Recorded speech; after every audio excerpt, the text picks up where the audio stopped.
Do you need a bulletproof backpack? The obvious case that I could make for yes, the go-to conversation would be active shooter. I would do a video explaining what to do in case of an active shooter, how to set up a counter ambush, how to use cover, all that. And I will talk about all of that in this video. But you might be thinking that's more like self-defense industry or tactical industry, like paranoia, fantasy stuff, and that it's not realistic.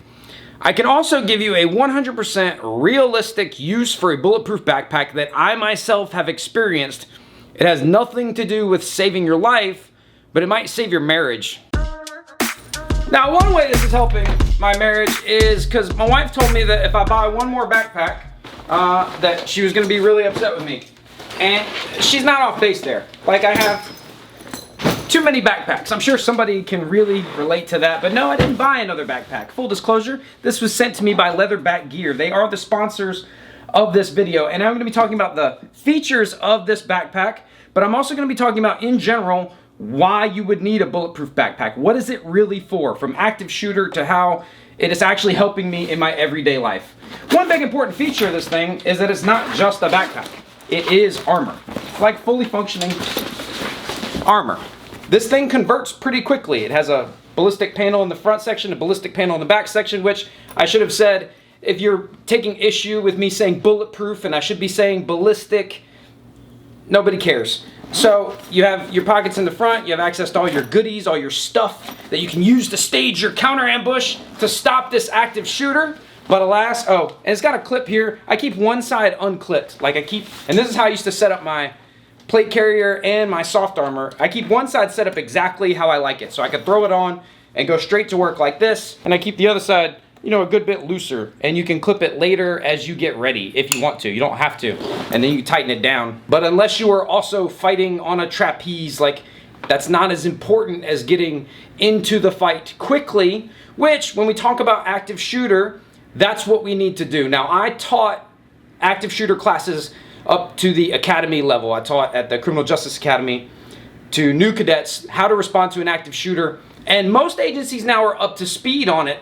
But if you're not a police officer, what you should actually do, there's a little bit of confusion and it's not quite as clear. There's the run, hide, fight method, which is what is taught in most, like if you go get a new job and they show you a video. And run, hide, fight is not a terrible explanation, but it's a bit oversimplified. I'm going to talk about run, hide, fight, why I don't really like hide for me personally, and whether or not it should apply to you. Actually, while I'm talking ballistic versus bulletproof, what is actually in here? How does this actually work? It's got these little places right here for your armor inserts. And these are 3A panels. 3A panels, they have all kinds of inserts. They got plates, they got 3+4. They got a bunch of different stuff. You can go check out the link down below. I like the 3A because these are not heavy. This bag is like crazy how light it is for what all is in there. And what's better about a backpack than armor, this is the way a backpack's better than soft armors in some ways, is the coverage area that you get, because you're not confined to the shape of a torso. Like, you don't need a cutout for the neck.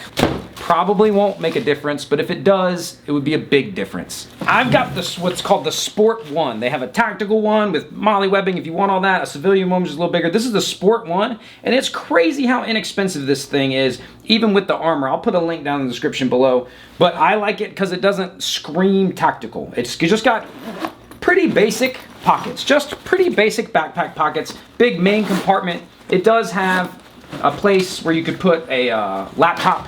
Like, it's got a little laptop sleeve in there, or you could put your change of clothes in there or whatever. I like that they kept it simple. They made it just a good backpack anyway, with good, like everything's built well, big buckles, big beefy zippers. It's just built really well. And I like this one because it doesn't scream tactical, but if you like to scream tactical, they've also got the tactical one, and they also have a Sport 1 Junior, which is even less expensive. So go check out that link down below to go to Leatherback Gear. Run, hide, fight is like the corporate way of explaining active shooter to people. It's like what you should do, and they think, well, first you should run. Like, you hear pow, pow, pow, you should run. That's definitely what you should do, and everyone says that they get that. That's the huge problem with this, is everyone's like, oh yeah, for sure, if I hear gunfire, run. Watch videos when people start shooting. You will see lots of people go, oh, What is going on? Hold on, let me log out of my computer and go check and see. Because people don't think stuff's gonna happen to them. You know, your first instinct shouldn't be to, you know, whoa, it's time to set up my counter ambush. Bow, bow, bow, bow, bow. Right? That's the other cool part about this. It's a backpack, so you can put your favorite backpack gun in it. And, you know, you got a 2-for-1, which is gonna be one of the big reasons that I think this thing is actually, even though it sounds silly, sort of a reasonable purchase. Running seems like a no-brainer, but people don't. When you watch a video and you see people that do react appropriately, they hear pow, pow, pow, and you see the dude do like this. It's generally in places where it's more common. So they have training and experience. When you see guys react like that in videos, it's because that's not the first time they've dealt with that. But these corporate training videos say the second step is hide. And it's if you can't run. So say you're somewhere and you know that the bad guy, the bang, bang, bang, is between you and the exit. And, you know, you would have to pass through there in order to exit. That's probably not a good idea, right? So you hide. Now, I am not saying that you shouldn't hide. Maybe you should. But I don't like to hide. And that is because of my past, my training, my programming, my character, like who I am. It's not in my nature to hide, not because I'm very brave. It's not. It's not because like, oh, I'm gonna be a hero. When the bad guy is confronted, people stop getting hurt. Just typically that's what happens. It's just a pragmatic approach. Go forward, forward, forward, forward. That was one of the hang-ups in law enforcement. It was teaching old school guys who were used to like setting up a perimeter and sitting there and waiting for someone in charge to figure out what we should do. But that was hostage situations, or that was barricaded people. That wasn't people actively hurting people. The response is to go, go, go, go, go, go. Blow by doors that you would normally slice the pie on. Step over victims that you would normally stop to help, and go, go, go, go, go. Because the very first time he meets resistance, it likely is going to end. There will be times where it doesn't work out that way, but it happens often enough that it is a safe bet. So something like this you could use to initially run and get to a safer position, get set up to then do what is called a counter ambush, where he's the bad guy in your story, you're about to become the bad guy in his story, you're about to foil his plot. I have in here just now a pistol, this little sub 2000, and this is a goodie bag of medical supplies that a medic buddy of mine just gave me recently. You get set up and then you go attack. Now, as far as how to actually attack, it's going to depend on your level. I will show a little tip about using cover generally that I think is pretty easy for almost anyone to start implementing in their training and their practice and their visualization. So you get to your safe-ish position. Not safe, but safer, safe-ish, safer than whatever you were just doing. And you decide it's time to get busy and get to work. And you get set up and you're ready to come back out and mount your counterattack and give this guy the glorious end that he wants, and you've got a piece of cover. Now, Tactical Ted down there's like, drywall's not cover, it's concealment. Okay, nobody cares. Pretend it's cover, right? The problem most people have is they get ready and they Charlie's Angels this thing and they walk up and they go. And now, there's a lot of problems with this. In CQB 101, you're constantly yelling at guys to stay off the walls, and there's a long list of reasons, none of which they're going to remember, but you just yell at them to stay off the walls. Here's one big problem, and when we hit the wall, it makes a bunch of noise, and then people are going to be like, oh, you're making too much noise, you're scraping down the wall. I think that the necessity for stealthiness during gunfights is a little overemphasized. That's not the main reason. The main reason is because when I get down here, I want to shoot that way, and I have to do this. I either have to do this, which is wrong, duh, for a lot of reasons. You could grab the muzzle, but also I'm telegraphing what I'm doing, martial artists, but also I'm not in my firing position. Now you can peek out and shoot from like sort of a retention position, sure. But the way cover is actually used is dang near like full extension, and then you just pop out and do what you need to do. People would inherently understand this if there's no risk. If you've ever run around the coffee table and like used it to keep it between you and your toddler or whatever, your dog, You get it and you can stand off of it. Much like on a balance beam, if it's right on the ground, people can just walk right across it. They get how to do it. But once you add some stakes, once you add some shots coming back at you, or once you add some height, people tend to cling to things because we feel better about it. But we have to assume an athletic or fighting stance and use this cover and actually be off of it. Right? That's the biggest thing, is to get people off the cover. They think, oh, I get small. Well, yeah, you got small until he comes around your cover, and then you're not as mobile. If the bad guy were to suddenly come around, I'm stuck here. Whereas if I'm out like this and I have the ability to monitor what he's doing and watch and return fire from my proper stance that I would normally shoot from if I was on a static range.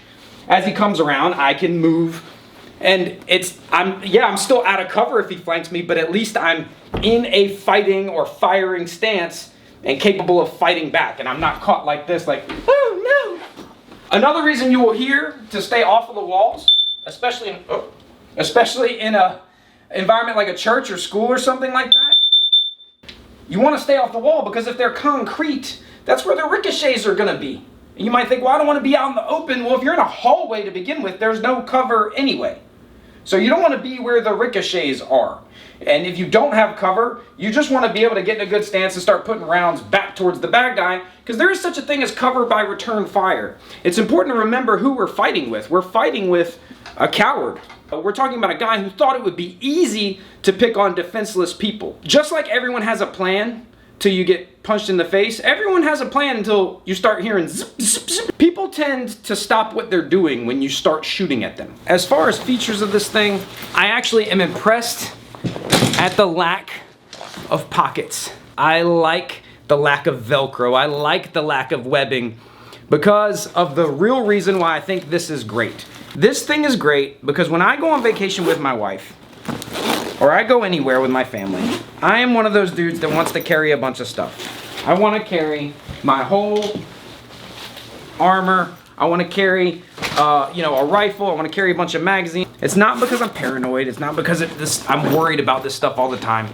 It's just in my nature. I have a good grasp of what the actual statistical likelihood of me needing this stuff is, which is almost zero. So if it's almost zero, why am I advocating this?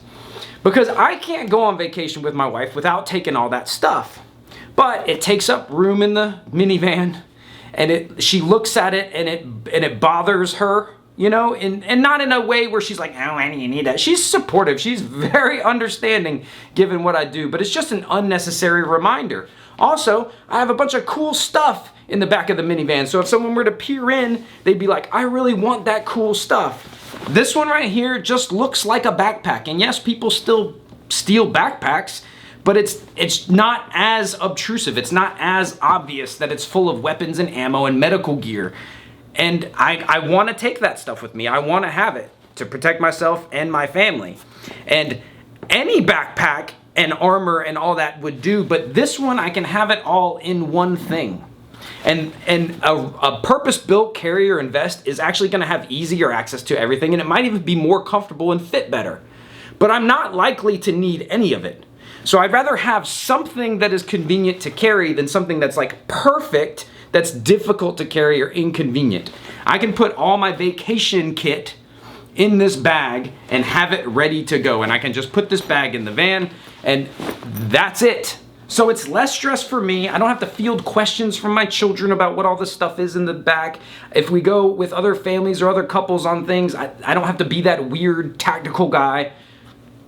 They don't have to know that I'm that weird tactical guy. I'll put a link down in the description below to Leatherback gear where you can go check out this and all their other bags. But if you want more fitness tips, self-defense techniques, gear reviews, as well as concepts and principles that make you hard to hurt, make sure you subscribe and turn on notifications.